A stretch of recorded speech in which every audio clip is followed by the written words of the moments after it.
Hey everyone, it's Eric. We have 123 days until the election, and today is July 4th.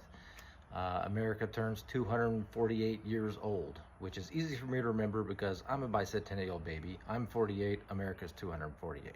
Yay. Um, I don't really want to speak a whole lot about national politics on this channel. I'm running for a state position, and I think a lot of people could use some help understanding what the state government does, right? But today is an American holiday, right? It's our country's birthday, and this week in particular, there are some things on my mind, obviously, that are more at the national level, and they play into the state level too. This video might be a little bit longer.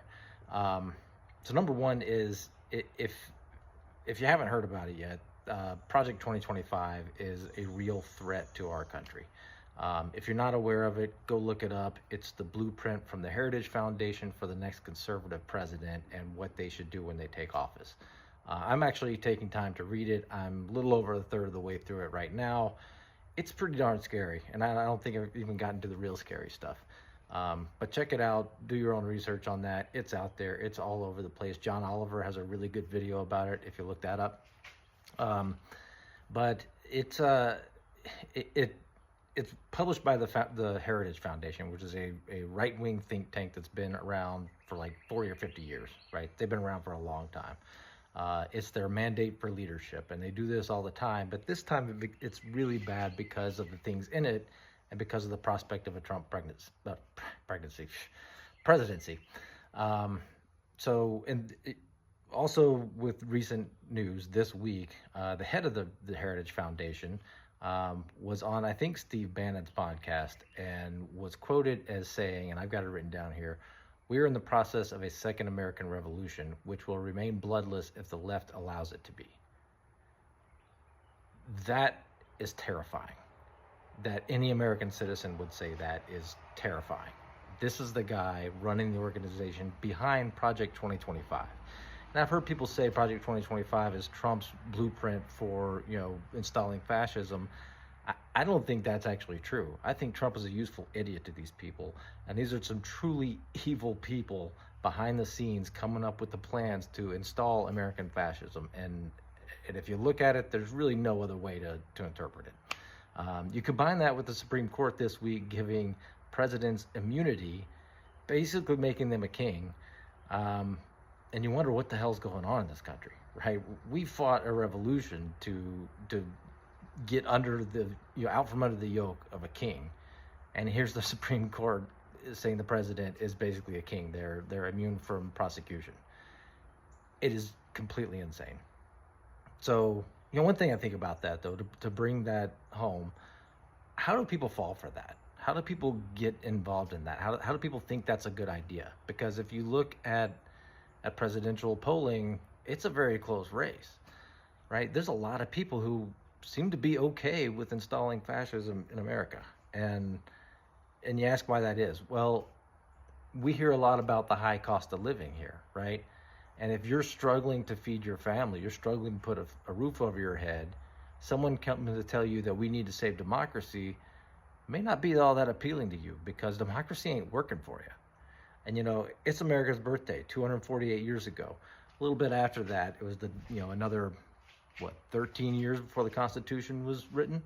The Constitution is what our government's based on, right? And when it was first written, it was for the people who had votes were white land-owning men, right? So even at the very beginning, democracy didn't work for everyone. But over the last 248 years, that has been expanded to non-white people, non-landholders, and women.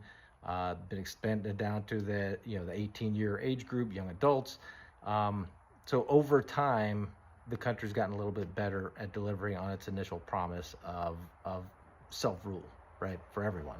But it's not working for everyone, right? And so people may not be motivated to save democracy. So I think that we as candidates in this election who are vehemently opposed to Project 2025 and a second Trump administration and all the terrors that brings with it, we have to really make the argument that we want to work with people to fix democracy and make it work for everyone.